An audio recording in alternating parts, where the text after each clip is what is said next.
Right. Yes. In fact, Pan-Africanism is a I've been talking about it for some time. Like Professor Lumumba, okay? He talks about it all the time. Yeah. See, the point is this. Is it feasible? See, Nkrumah in the 60s, Gaddafi and others, right?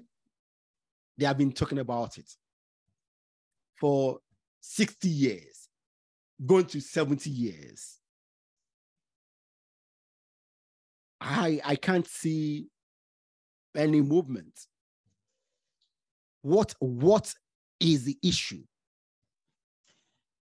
You know, the issue today that we are facing in Africa is lack of ideologies. You know, that correct. Government, lack of ideologies that okay. Governments, you know, governments are governing countries within the context of tribalism or regionalism.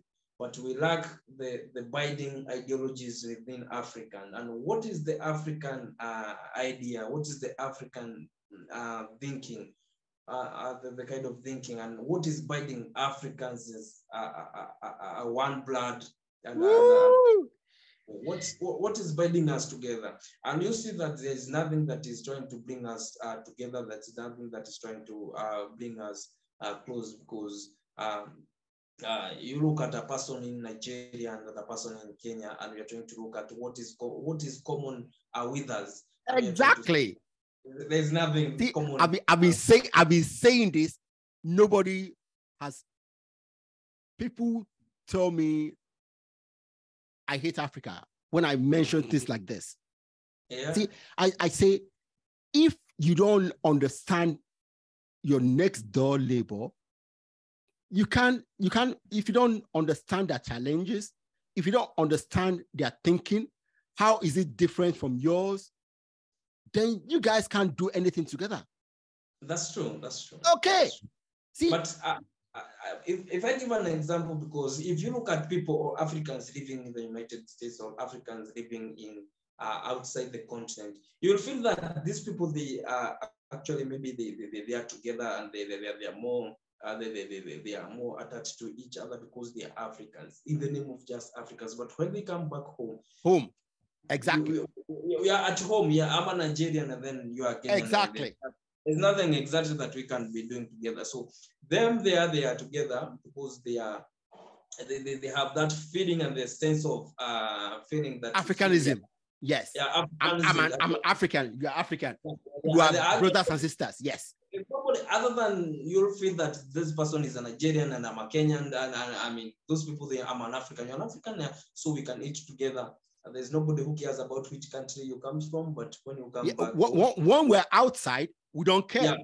Yeah, Once we get back to Africa, that now we have boundaries, and we don't, we don't look like Kenyans, and we don't do like Kenyans. So we lack those binding ideologies. Yes. Ideologies, because issue of Pan-Africanism, it's not an issue that is built out of air. It's something that is actually anchored, and it's something that is, these are values that are built and inculcated to generations, that they are growing, knowing that this is the way of life in Africa. So many Africans, they have now been able to actually to copy or to take the values and the way of life of the Western. And that we think that we are losing the African culture. That African culture, we have been losing it. And the Western and the international states, they have taken advantage of that, because Africa is, or it has forgotten its culture, so it no longer cares about its own values, it no longer cares about its own culture. So we have no cultural heritage as Africans. So they are coming here to inculcate. So there are those people, for example, in the United States or the Western Hemisphere, and then we shall be. They want us to live like them. They want us to do things like them. So we are able to lose our own values. We are able to lose our own culture. But for example, a country like Tanzania, they had and that's the name cause Umoja, the United Republic of Tanzania, because they had through Mwalimu Julius Nyerere, they are able to be binded together by Ujamaa. So there's that philosophy of Ujamaa. Those people lived together. They never knew about tribalism, and those people even today they have no tribalism in that countries, and they're living so good in that boldness, and they are very binded together as Tanzanians, and then as and I'm trying to figure out what is so hard about trying to figure out what are the issues, or what exactly are issues that African can be binded together and to follow, because we have so many similar things that we Africans we can be having together, and there's so many similarities that Africans that we should be thinking together as Africans, other than having the 54 states. The states are doing their own ways and governing their own styles. I mean, as Africans, we should have that value. Although we should be having those states, then we should be having, of course, some issues which are, of course, should be underlined, and the underlined, of course, also being highlighted in each and every state's constitution, if they're the constitution governing states, so that we are able to follow up on those issues. And then these issues should be actually been drawn down back to generations from those students in people's learning in primaries and secondary, and then to universities, so that we are able to have a value-based African communities, a value-based African society. So that's exactly what we should be thinking about. I hear you. I hear you very well. Okay. See, like when you started, you talked about not having a binding ideology. Yeah, true. That is very true. One. But the reason, one reason why it's extremely difficult to have a continent-based ideology. See, when we come out of Africa, we see ourselves as Black men or women. Yeah. Okay? Yeah. That's what binds us together. See, if I'm walking... Our black color. That's what... See, if I'm walking down the road and a Black man is walking towards me, I don't know him, I would nod at him. I say, oh, good afternoon. Good afternoon. Yeah, we smile. Okay? That's true. If I go to a pub and I see a group of Black men, I will walk by the table. I say, hello. Yeah, I don't know them. But just because they're Black, I'm Black, we have something in common. Okay. Now, outside that, when we come to the continent of Black, full of Black people, we don't have that difference that will bind us when we are outside Africa. Then we need to have something bigger than our color. We need to have a shared value, shared stories, shared culture. And that is the problem with Africa, because Africa is so diverse. We have more than 22,000 languages in that continent. Yeah. We have over 3,000 tribes. Good.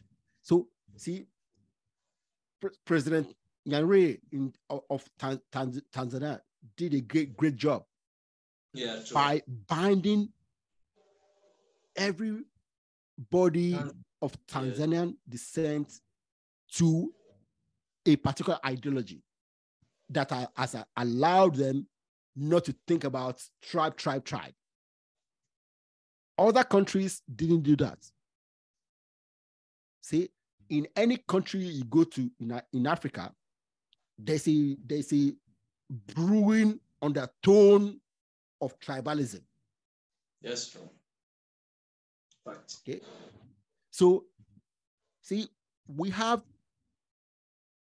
differences between, see, me as a Nigerian, you as a Kenyan. If we start talking about our individual cultures, you will see, yes, as human beings, you have something in common. But I will tell you, you might see that we're so far apart. And Yeah, I will say this to you. You might find that the biggest similarity between you and me is not anything about our African culture, but English and the books you read, and the books I read. That may be the biggest binding factor for us. Yeah, true. See, Africa is big. In fact, I'm not even talking about North Africa. See, I will say this here today.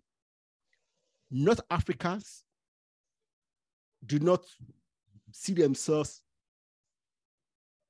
like the rest of Africa.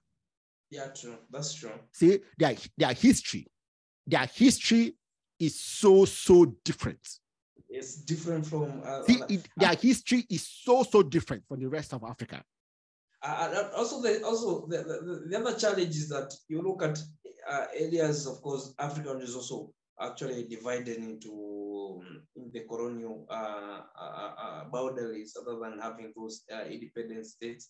Of course, we have regions. You look like the Commonwealth countries. Of course, they are still under the British organization, and they want to be curtailed. They want to be cocooned. Of course, they are still under the feathers of that the British Empire.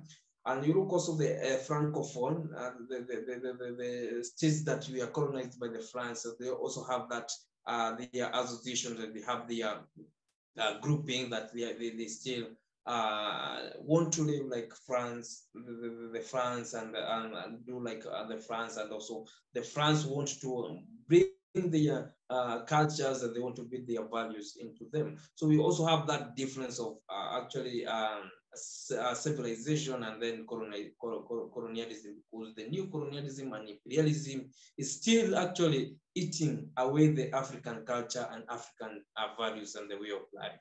So we still have diverse. That's true. Okay. Yeah. Because see, I will ask you this question, and I want you to think about it. What is African culture? See, there is no one African culture. Yes, man. See, until we realize how deep. See, the only thing that binds us together is color of our skin. Yes, true. Okay, that is truth. See, when we start talking without our colonial experience that made you speak English today and I speak English today, we are very, very different.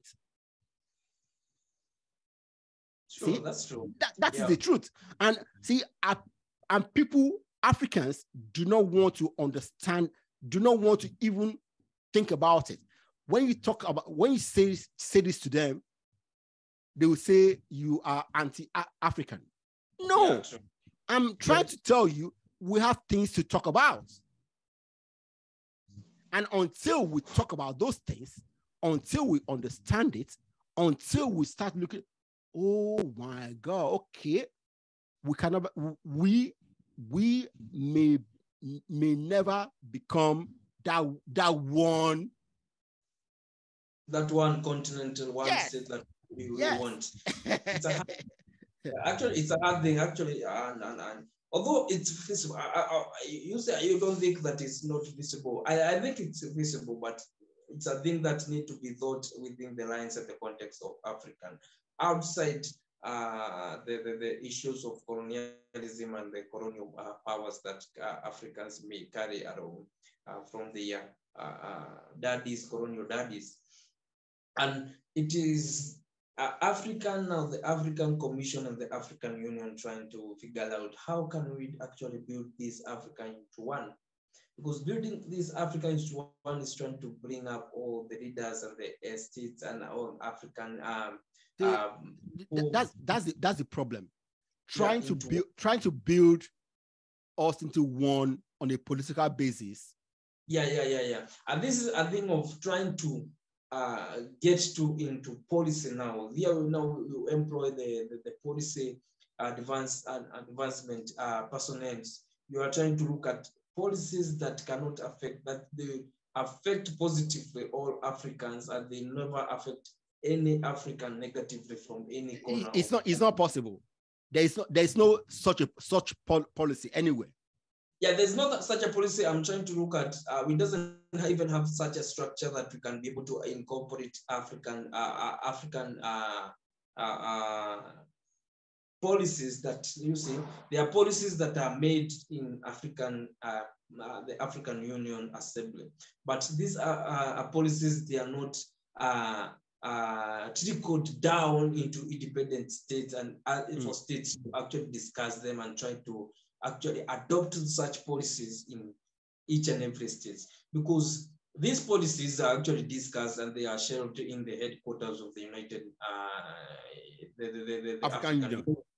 African Union. So they always be discussed when the African Union is meeting. But these people, the African Union agenda is still not trickled down into the people, because you ask people here in Kenya who are living in the villages, they doesn't even know about the African They don't even know about it. And then that's what to tell you, that African Union has a duty and a role, as well as the independent government, to ensure that people are learning more and they are being able to be educated about the African values and the African kind of leadership and the values and the vision that African Union carries ahead. Yeah, see, what you just talk about, because we have so diverse cultures, okay?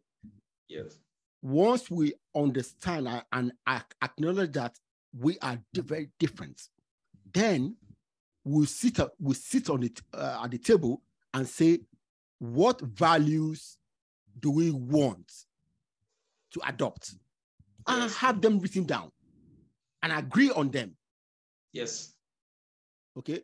So you can keep your culture in your local in Kenya. I keep my culture in whatever, but we have shared values that will now teach each of our children, no matter where they come from. We teach them that value. True. And then they can go anywhere in Africa and they will meet people with the same values. See, exactly. Yeah. Exactly, that's what African Union should be doing. Of course, it has that responsibility. That's the body for now. We can say that it has the responsibility to try to unite Africans. Of course, trying to have one African, it's a different case of having a shared prosperity and shared value in Africa, because trying to unite these governments into one government and maybe trying to have that structure of governance within Africa. That's a different thing, and it's more political than the social aspect of Africa. Exactly. Because we should now deal, as well, as much as we maintain the independent states of Africa, then what are the social the social values of Africans that we are living in? Because trying to unite the political units of Africa, then it gives now the hardest thing. And I think so many people want to resonate on the political units, trying to navigate around the political units, but we should also look at the social aspect of Africa, because it requires trying to have policies that are uniting Africans in the level the social aspect and social unity within among Africans. Yeah. See, once we have shared values, enacting policies in the different countries that are alike will not be difficult because we share the same values. That's true. Yeah, that's it. And actually, that should be discussed outside looking at Africans trying to build a one political unit as an African United States of Africa. I mean, we can still have an African value, and as we are trying to build up that African empire and having a one ruler in Africa. Yeah, that's a different case.